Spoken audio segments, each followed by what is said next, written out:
Today on the Happi House. We're at the Mall of America with author and photographer Seth Castile of Underwater Dogs. We're learning about an organization that is literally saving animals' lives one picture at a time. And Learn how to make common household items with essential oils and things you have in your home. and I made this bench today. Find out how coming up on the Happi House. Hi, I'm Happi. I live in a quiet town outside of Minneapolis with my family. The real Happi House is far from quiet. I learned early on things are much easier with a little help. I also have a few tricks of my own to share. It's go time, people. Welcome to the Happi House.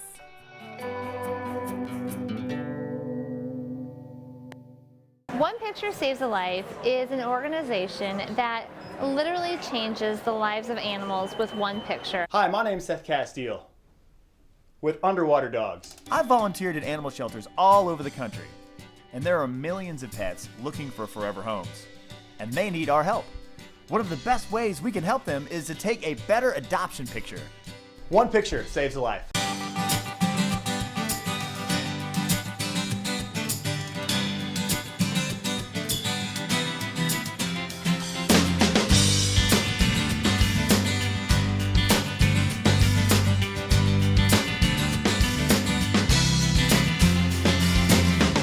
One Picture Saves a Life is a program that we put together in partnership with GreaterGood.com, the animal rescue site, and Seth Castile, the photographer who you might know from Underwater Dogs, Underwater Puppies, and Underwater Babies. And it's all about transforming the face of rescue and adoption. We're trying to get more pets adopted out of the shelter into loving homes by using positive, hopeful photography. Imagine you're a dog or a cat. You're brought here in the middle of the night, you're going to be confused and you're going to be scared. It's not an ideal time to have your picture taken, but unfortunately for these dogs and cats, it is the time their picture is taken. And that picture is then used to help them find a forever home, which is really tough. So we're here to come in and create some uplifting, hopeful portraits of dogs and cats to help them find forever loving homes. And we want to help people take better photos to be used for adoptions because most adoptions start online. One picture saves a life! Woo! This calling found me, I didn't find it. Found me to try to make the world a better place by taking more positive pictures to help animals have a better life. And so for me, it's always been about that, and I always want to do that. So it's so great to be able to team up with Greater Good, an animal rescue site, to be able to do this on a larger scale where we can invite people to come out and learn what we've learned and also share what we've learned from everybody else. Give away brand new cameras, give away lenses, inspire people to go out and make a difference. So many people have no idea. They can just walk down the street to their local shelter or rescue, take a couple pictures and literally save lives of dogs and cats that otherwise would have been lost. And when you see people make that connection, that they can actually make a difference, they don't have to be a professional photographer, they don't have to have fancy gear, but when you see them identify with, oh my gosh, I can actually go do something today that makes a difference today. Hey everybody, Seth Castile here with One Picture Saves a Life at our very first workshop tour in Madison, New Jersey at St. Hubert's. Taking pictures, saving lives. We hope to see you at one of our upcoming workshops all across the United States. So we've done probably 15 or 16 actually on-the-ground workshops all over the country and one in Puerto Rico. We invite shelters and rescues and volunteers from all over the region to come and attend these. And so we've trained at this point thousands of volunteers and shelter folks on how to better use these techniques. And we've given away hundreds and hundreds of camera packages as grants to give them the equipment that they need to do that. And then they learn from Seth at these workshops the tips and tricks that they need to take better photos.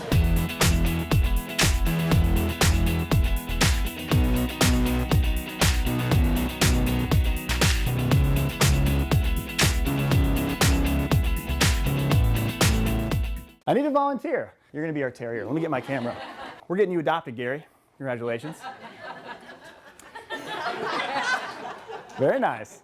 I'm always trying to engage with Dee Dee, so I'm either using some food, a treat, you know, that Dee Dee's allowed to have, or a squeaker toy or some kind of noise, or I can make some kind of a visual sign. So I always want Dee Dee to try to look directly into the camera lens. So for example, hey Dee Dee, look. Dee Dee, look at this. So I'll see if I can engage with Dee Dee like this. Dee Dee's interested in the treat. And then I'll kind of pull the treat away, and then I'll put the squeaker right above my camera lens, see if Dee Dee will look right at me. Boom, there's a picture. Good job, Dee Dee. Okay, you can have a treat now. Good job. Zach, you just completed your training with Seth Castile. How did it go? What did you think? You know, it's really inspiring. Just some great ideas, some great tips on how to make the most of the new camera and really showcase shelter animals in the best possible way. It was really an awesome seminar. What is this going to mean to your shelter? So I think it really is just giving us some new ideas and new ways to approach what we're already doing and to build upon it and really just make the best possible photos that we can. Really take that motto of one photo and use that as inspiration to just get some marvelous pictures of these marvelous pets to get them into marvelous homes. I have been tracking you a little bit online and looking at your photos. You're such a stalker. They make me, I don't mean to be, but they actually bring me so much joy. So how did you think about putting dogs and puppies and babies underwater? Not my idea, it was a dog's idea. I was doing my pet photography commissions. A dog named Buster, who's a Cavalier King Charles Spaniel, leaped into the pool chasing his tennis ball. I said, whoa, did a couple of underwater snapshots of Buster jumping in, and that was the beginning of the series of underwater dogs in 2010. They're really fun to look at, honestly. It just makes you smile. I mean, it's honestly an instant smile. I think it's the emotion of dogs at the very best. For some reason, the water has provided the opportunity for dogs to be perhaps the most expressive that they could be. When choosing a good location, it's important to find a place that has no distracting elements. Even though we have elements of nature, we have really weird trees, cacti, here's a really strange fountain. You know, the important thing is we want to make sure the focus is on the dog and not on a fountain. You know, we don't need a fountain in there. Try to find a location that doesn't have a lot of distractions in the background. After all, you want the focus to be on the dog. I know that there's a whole series of online videos that you have that teach people the tips and techniques you're talking about. Where do we find the information that teach us how to do this? onepicturesaves.com. All the videos are there, all the information's there. Log in, check them all out. There's a ton of information. Some of it is just basic. Some of it's very technical. I always recommend shooting in the shade. Now I'm in the sun. Now I'm in the shade. We're going to put the dogs just right here, use this as a backdrop. The pictures are going to look amazing. I try to incorporate elements of nature into photos. Sometimes you can't have them because they're not there. But if you can find them, use them. I taught my 94-year-old grandma how to use a digital SLR camera in 10 minutes. Okay. And she learned how to do it, and then maybe she forgot later, but she can relearn it because she's awesome.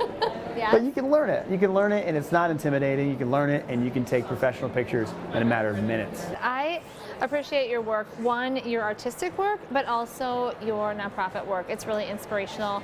And I'm wondering if you would sign this book for my youngest son, Chandler.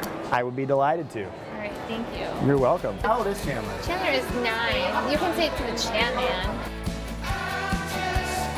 Coming up next on the Happy House, learn how to make all natural household products with essential oils and items you have around your home.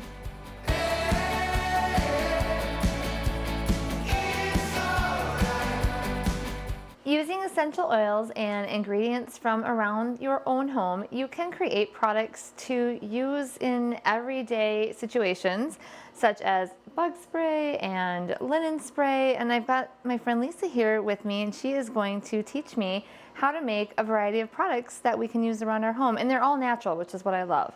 They are. And they're really easy to do with just a couple simple ingredients, and you've got linen spray or bug spray, and it's all natural. You know what's in it, instead of buying something off of the shelf with several things that you can't pronounce. Right, I agree with that 100%. So what's our first project? Okay, our first project is going to be some linen spray. We're going to use a lavender and lemon. We are going to put 15 drops of each in this measuring cup. Okay. You want to do the lemon? I'll do the lemon, yeah. All right. And what is linen spray for? You can use it for a lot of different things.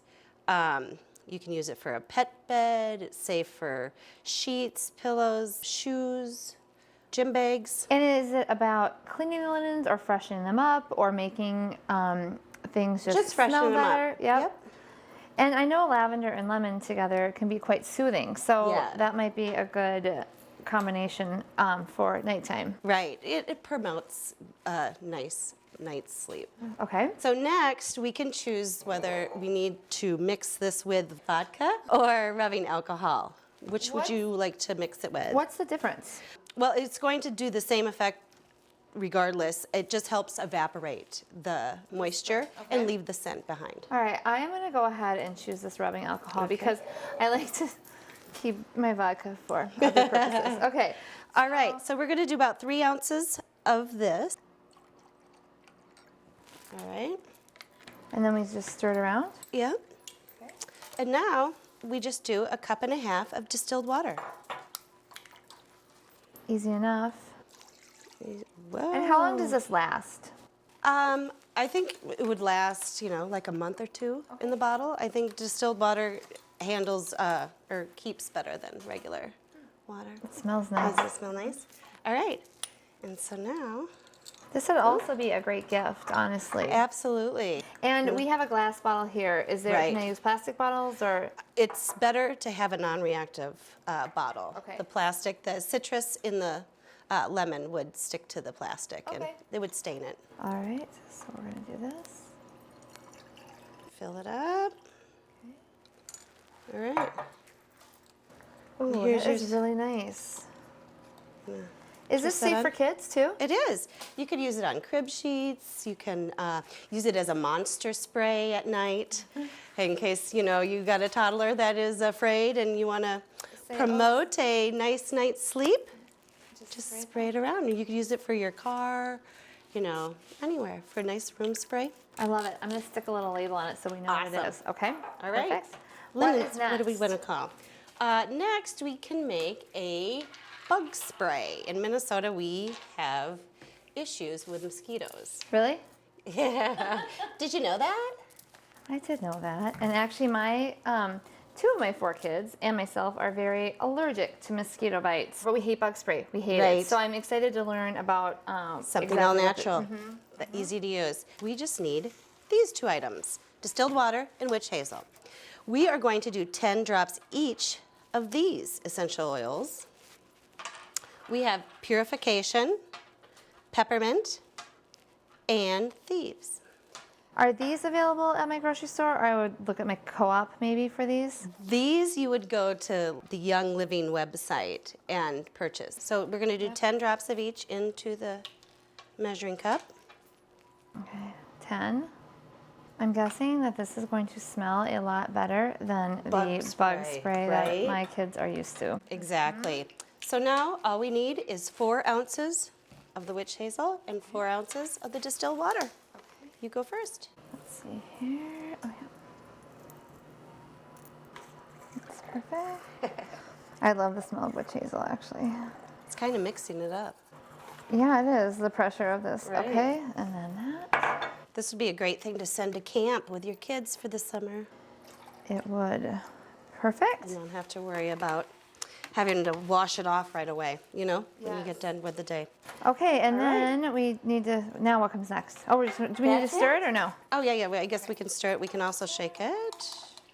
Okay, and then we're going to pour it into this bottle. Excellent. It smells really good. It does smell really good. I'm going to make a label for that. All right. We have our bug spray. We can go to the beach or camping. It smells so much better. Or to the soccer field. Oh, or to anywhere. Right. Actually. Okay. Any field. What else do you have All for right, me? Next up, we're going to do an easy hand sanitizer. Okay.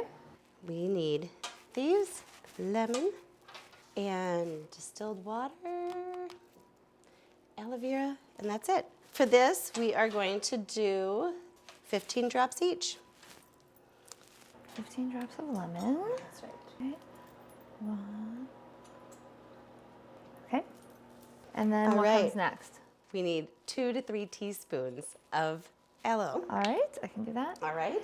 I've heard a lot of mixed feelings on hand sanitizers. It's like when we're out with our kids or even ourselves flying, doing all that stuff, we want to make sure we're getting germs off of us. However, I'm always a little bit skeptical because they do seem like they're full of chemicals, and then I've hered that kids should maybe be dirty to build up resistance. Right. So this is interesting because it's all natural. I would feel better about using something like this. Right, and use it sparingly. You know, I wouldn't use it all the time every single day, but I would definitely use it at parks and malls and stuff like that. Right, okay.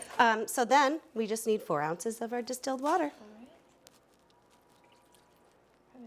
Extra because we already had aloe in there. Displacement. All right, All right, can I mix it stir around? up. And there we go. Hand sanitizer. This is a lot thinner, so it would, we'll probably end up putting this in a spray bottle as well. It would work Exactly. really well in a spray bottle. It's not that jelly. Maybe that's what I don't like about hand sanitizer, that jelly Right. feel. I bet you it dries really fast. too. Yes. All right, I'm gonna try some. It's lovely. It is nice. It's very nice. Okay, I'm gonna. Clean up after our dirty job. Yeah, that feels great. I love it. Very nice. These are all easy, very minimal ingredients, accessible, and I can tell that this oil goes a long way, so I feel like Right. that's the initial investment, but Right. well worth it. Thank you. Thank you. After these messages, Girls with Tools coming up next. We're building things.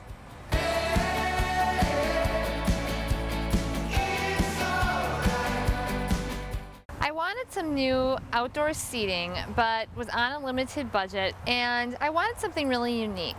So I stumbled upon a picture of a bench with 2 logs on the end and a board in between that looked easy enough to make, but I had to call in my friend Rana, who is a contractor, to help me because there was going to be a chainsaw involved, and I had never operated one before. Right, and I'm really happy that you called me in because I am too. these were some serious sized logs that we had to cut. So let's talk about how we got started, because I am glad I called you and I would not have been able to make this. I always see things, they look easy, because in my mind it was like notch, notch, insert Right. board, but there's a little bit more to it than that. Still doable. Very doable. If you know somebody that has a chainsaw, more often than not, they're willing and able to help you. These are quick cuts, and somebody who's handled one before can do it real quick, real fast. All right. Let's talk about the process of how we got everything level and how we knew our bench was going to be level. The very first thing we did is we took the logs, made a clean cut off the bottom.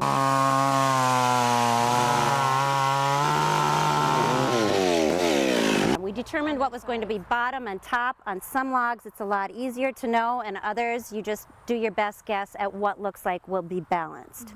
And then after that, trying to find a level line is a little difficult when you're dealing with bark and logs. So what we determined to be the easiest way was just get yourself a tape measure, figure out what height that you want the bench seat at, and start out, just go around the log and put little pieces of tape right at that mark. So this mark right here is about 16 inches. I put a little piece of tape here. I came around. Make sure it's nice and perpendicular. Don't follow the log diagonally. Just put it straight down to the ground. And you go around and you just put your tape right up against the log and then put the blue tape on. We basically have this as a level, essentially. Yep, that's exactly what it is. And then you have a guide for when you take the chainsaw and you cut into the log.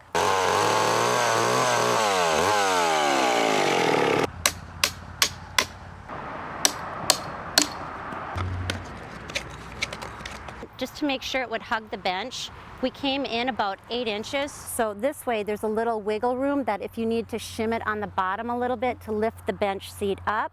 To make it or level. Shim it, yep, or shim it down from the top to drop the bench down a little bit. That's how you do that. All right. So what's our next ready? step? I'm ready. I mean, All it's we're going to do now is take the board, pound it in, and we got a bench. our work here is done. Easy breezy. Okay. And this board I purchased at my local hardware store, and it was not very expensive at all. I'm grabbing a piece of wood so when I pound it in, I don't damage the side of this piece of wood. All right. That didn't hurt you too badly? No. You are a tough cookie. Okay. You ready? 1, 2, 3. You had the hardest part there. All right. I'm going to already start. Okay. And then, I need to shimmy this down just a little bit. here, if you want to hold this, I can shim. Or Or I can. you can. It's my bench. And then when it's all said and done, I'll knock that in one more time. Okay. Take a marine grade poly and poly this board. You don't have to do much with the log. If you want to poly the log, you can spray it with a poly, but It's been around for a while. it has. It's not going anywhere anytime soon. But this board, however, though, is raw and porous. And if you want it to last a little longer, you can order online, but a marine grade exterior poly. The only thing left to do is probably just put our shims in there, right? Right, we'll snug it up with some shims and then we'll break them off.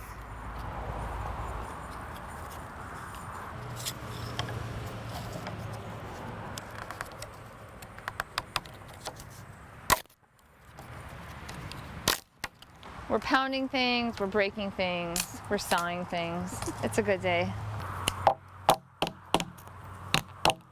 There you go. I think I'm ready to try out my new bench. Have a seat. I love it. I love it too. Thank you, Rana. You're welcome. What's our next project? We'll have to talk about it over a glass of wine, maybe. I love that story. Let's do that. Okay. And I'm cracking the board. Get that? That happened. it's rogue contracting today. Okay. Is it hurting you? No. All right, I'm gonna spin it this way. Okay. And guess what? We're almost all the way in.